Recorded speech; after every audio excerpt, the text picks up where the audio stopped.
Funari, eu gostaria de percorrer a timeline, a linha do tempo, na busca do Jesus histórico.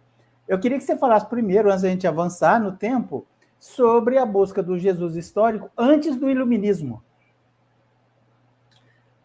Exatamente. Você pôs muito bem o iluminismo como um marco aí, porque foi no século XVIII, com o iluminismo, o racionalismo, a importância também da experimentação, é que, pela primeira vez, se põe a questão da existência do ser humano Jesus, para além da divindade.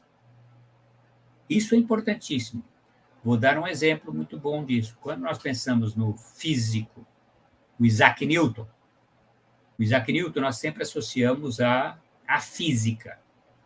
E realmente ele era um físico. Mas o Isaac Newton, ele escreveu mais sobre a Bíblia do que sobre física.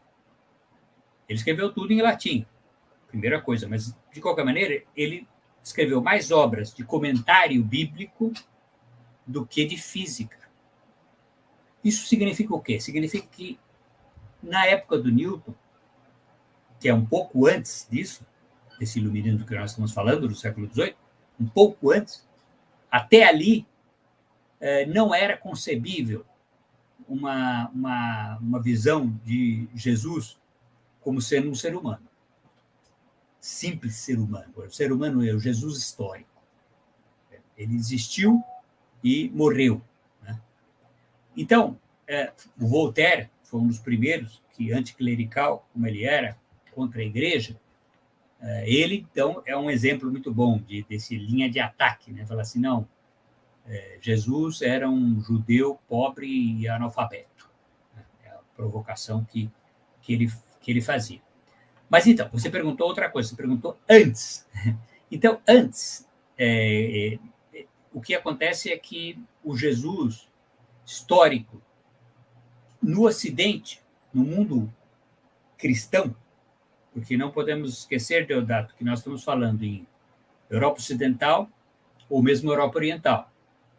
Nesses dois mundos que são cristãos, ou seja, o cristianismo latino ou o cristianismo grego, e depois chamado de ortodoxo, do ponto de vista dominante das pessoas que escreviam, o Jesus ser humano, o Jesus histórico, era um meio de Deus se expressar e apresentar-se para as pessoas, como salvador da humanidade.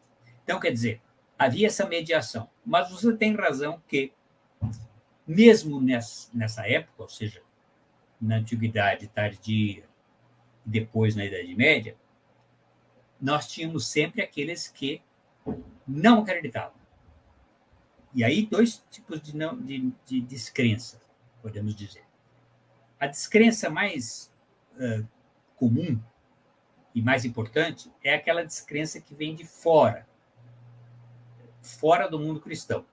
Então, você tem, com a expansão, você tem dois grupos fundamentais aí, que creem em outra coisa e não creem em Cristo. São os judeus e os muçulmanos. Então, para os judeus, eles a contrapunham e apresentavam esse Jesus como um histórico, porque ele não é Deus, ele não é um Messias, ele não é o Salvador, ele não é o Cristo, ele é um ser humano. E mais, aí então, nas fontes do Talmud, fontes dos judeus, na Antiguidade e Idade Média, aparecem pequenas referências à vida de Jesus, como, por exemplo, ao tratar Jesus do nascimento virginal, que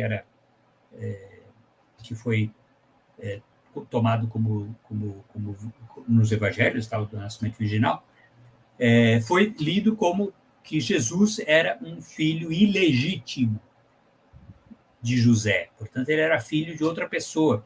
E até tinha um nome lá, eles puseram o nome Bar seria filho de um soldado romano. Então, isso significa que havia uma crítica dentro do mundo cristão, se conhecia essa posição. Então, veja, o Jesus histórico. E os muçulmanos, da mesma maneira. Os muçulmanos, eles foram leitores e devedores no seu Corão e depois na sua constituição da sua fé, eles citam muito todos os episódios bíblicos do Antigo Testamento e alguns do Novo Testamento. Citam Maria, que consideram não só um personagem histórico, mas uma personagem abençoada, Maria, mãe de Jesus, e Jesus também, um personagem histórico, Jesus histórico, com a ressalva, ressalva de que ele foi um profeta. O que é profeta? É aquele que fala coisas que ele tem contato com Deus e Deus fala pela boca dele. Ele foi um profeta. As pessoas, de acordo com os muçulmanos, com essas fontes, teriam interpretado mal de que ele era filho de Deus, mas ele tinha contato direto com Deus, era um profeta. Então, veja, o mundo cristão, ele tinha esse contato com a crítica. A questão com a crítica, com a ideia de que o Jesus, como homem, ser humano, existiu. E depois também tem uma questão teológica que tem a ver com Jesus histórico, que é a questão do caráter de Jesus, Jesus é a encarnação, é um homem, é um ser humano. Então, se ele é um homem, é um ser humano, em que medida ele passava por todas as vicissitudes de um ser humano? Isso foi questão sempre de fundo da teologia. Então, veja, tudo para concluir, Deodato, que embora o Jesus histórico não estivesse antes do século XVIII do Iluminismo, no Ocidente, e mesmo no Oriente cristão, no mundo cristão, não muda que essas questões estivessem aventadas de uma maneira ou de outra. Deodato. Ok.